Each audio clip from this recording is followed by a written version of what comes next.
Hi, I'm Perry Atkinson, General Manager here at theDove. Hey, check out our other videos and check out our website at thedove.us.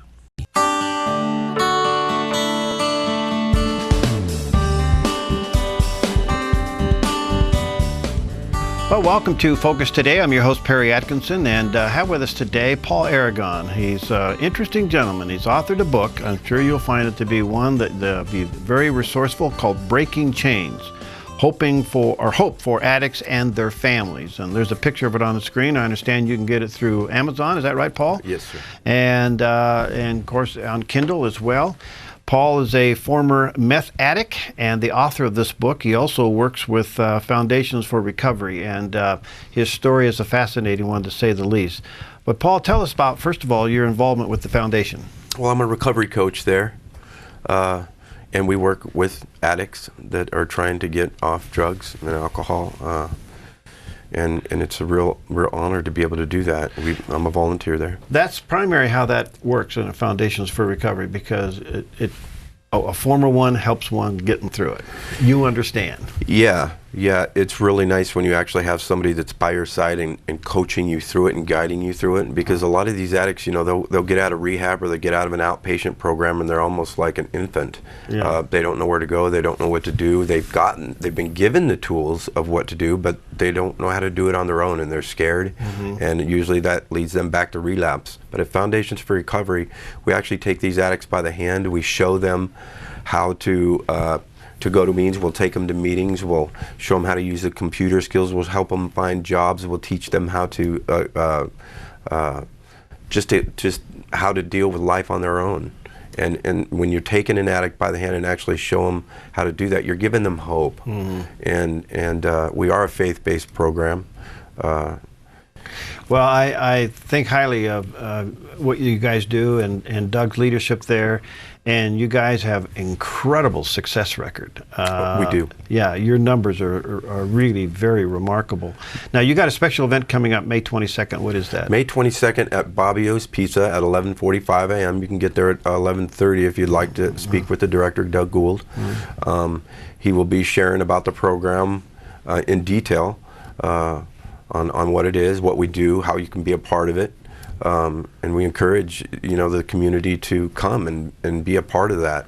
You can eat all the pizza you want, of course. Bobbio's Pizza is sponsoring the event for us, mm-hmm. And you'll really be able to hear a lot about the program and what it is and what it does, and so we encourage the community, we encourage businesses, we encourage mm-hmm. residents that if you'd like to come and be a part of that and hear about the foundation, we encourage you to come to that event. All right, that's May 22nd at about 11:45 or so there at Bobbio's. All right, your book. What's the story behind your book? It's not being fair to you, cramming it into a few minutes here, but yes. Give us your story. Breaking Chains, I started writing quite a few years ago. And I actually went through 3 manuscripts because I really wanted, when I wrote the book, I really wanted it to be diverse. I wanted it to be for the addict, I wanted it to be for people in recovery, and I wanted it to be for the loved ones of an addict, because there's really nothing out there that gives them information about addiction and about their loved ones that are on drugs. So I went through 3 manuscripts, and I kind of was ready to just trash it, mm-hmm. And I asked God. I said, "Look, maybe this isn't something that you want me to do." And I spent some time in prayer on it. And 2 weeks later, God gave it to me. And about a year and a half ago, I started typing it, and I couldn't stop. And I came out with this tremendous book. It's actually across the seas in Great Britain. It's in Australia, all over the United States. I've sold hundreds and hundreds of copies. It's number 5 on Amazon's bestseller in its class, number 1 on Kindle in 5 different categories. Wow! And it's helping a lot of families to understand addiction. It's helping a lot of addicts to find recovery. A lot of this stuff actually that we do in recovery coaching at Foundations for Recovery is in this book. All right. Tell us your story. I started drinking and using drugs at 9.5 years old. I ran away from home at 12 years old. I started intravenously shooting drugs at 15 years old. I was a runaway. I was involved in gangs. I got my first juvenile jacket at the age of 15, which is court records. I went to jail for the first time at 17 years old on a felony charge, and I was in and out of jails and been locked up most of my life. Wow.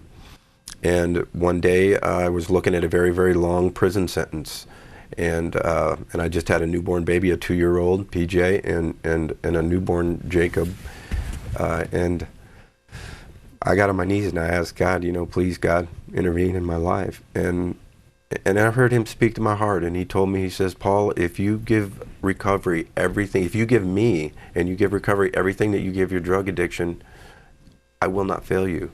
And so I did.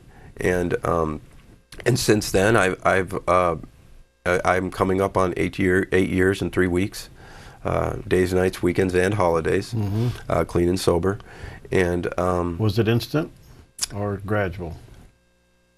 It was kind of gradual, but I put a lot of work into it. So I never really had the cravings or the urge to go back to using drugs.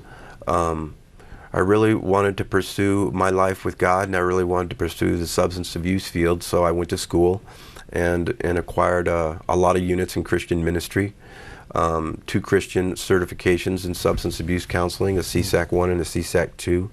And I also got 2 nationwide certifications in substance abuse, a KDAC and a RAS. Wow. So I've worked very, very, very hard at my life and what I do, and really just devote my life into giving back to addicts and to the community. Some addicts, is it true that you won't change until there's pain? There's always going to be a pain in addiction. There's always going to be pain. Does an addict have to reach a rock bottom, a really hard rock bottom? No. They can have the choice just by listening to this segment. Hey, I want what that guy right there has. And they can make that choice. So how much pain you put yourself through really just depends on you. You can make a choice, and you can do it without all the pain that I went through. I mean, I lost 3 wives to substance abuse, and so you don't have to go through that. You can make the choice right now just to say, you know what, I'm going to stop this insanity. I'm going to get all the help I need, and the first step would be to call Foundations and let us be a part of your recovery. Meth, how big of an issue is it? Meth is a really big issue. In my personal opinion, it's probably one of the toughest drugs there is to get off of, because you don't have the methadone like you do with heroin to wing you off. You don't have anything, and meth actually, every time you use meth, it takes 5 days off of your energy level. So when you're using that much meth, you've acquired a lot of not so much energy. You lose that energy, which is why meth addicts always go back to using it, because they can't find that energy to get up and be motivated. They want to spend their time sleeping. And that's the hardest part about trying to find recovery, is you can't get out of bed off meth. You have a hard time. And so I always tell the addicts that I work with, after 3 days, get up and start moving. Make a plan. And with the recovery coaching, you make a plan and start changing your life. But once you spend more than 3 days in bed, you're going to have problems. The wake that an addict leaves, especially the damaged family, sometimes is irreparable, and you've lost credibility. Yes. How do you restore all that? That's funny you mention that, because I talk about that in my book. There's a chapter actually devoted to that, the wreckage caused in addiction, and I also talk about the kids that are left in addiction too, which is one of the most important things, is that there's a lot of kids left in the wreckage of addiction. Is the pain is it really ever restorable? No. Through God can. I mean, my family didn't want anything to do with me. I've lost 3 wives. My wife didn't want anything to do with me anymore. God bless her heart. Good Christian woman, Shannon. But through God, you can restore. But the most important thing is, addicts always want to go and fix all that right when they get clean and sober. You don't want to do that. You want to concentrate on yourself, concentrate on your program, work the steps, go to meetings, go to church, go to Bible studies, really just do everything that you can in your power to get and stay clean and sober. And when the time comes for you to heal those relationships, they will. But you have to, as an addict, you have to give the family members that have been so hurt, you have to give them something to look at. They need to see change in you. They need to see your life changed. They need to see a different person in your eyes. And it's not just going to happen by quitting drugs. It's going to happen by you putting work into yourself. A lot of addicts will just sit on the couch and say that's recovery, and it's not recovery. Recovery is something that we work at 24 hours a day. They got to show a changed life.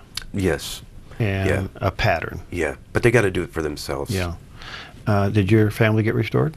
Oh yeah, my family just loves me, and I love them, and they're very, very proud of me. They're proud of my book and the things that I've accomplished in my life. Wow. This goes very fast. Foundations for Recovery, I think, is one of the outstanding organizations that's kind of below the radar a little bit, but I'm telling you, this outfit really does a great job. And Doug and his team, and using people like you, Paul, where you come in, you've been through the drill, you've been through the mess, you know what it's like, and it takes one who's been through that to help one to come through that. Yes. And that's what it's all about. You're going to have a higher success rate that way. Yeah. And a lot of the counselors that are in the inpatient out programs now, they're limited to what they can do. God bless their hearts. Yeah. But they're limited. So the inpatient outpatient programs are actually coming to us, sending their individuals that they work with, they're sending them to us and saying, hey, you need to go there and be mentored. How many people are you mentoring yourself right now? Me, I'm mentoring 6 people right now. Wow. That's a lot. It is a lot. It's a volunteer time, but you know what? When these guys get it, and a lot of my clients or the individuals that I work with are getting it, it's very rewarding. The book is called Breaking Change: Hope for Addicts and Their Families. And their families. And let me encourage you to check it out at Amazon and or Kindle, download it and get a copy of it and read it. And if you are working with somebody or have a family member or friend who you know is an addict, this book is a real resource. Paul, you're a delight and inspiration. Keep up the good work. Best to you and Doug. And don't forget, May 22nd, Foundations for Recovery is having a get-together at Bobbio's starting about 11:45, right? Yeah. Okay, thanks, Paul. Good to see you. Thank you. Pleasure to meet you. Okay, all right. We'll be right back.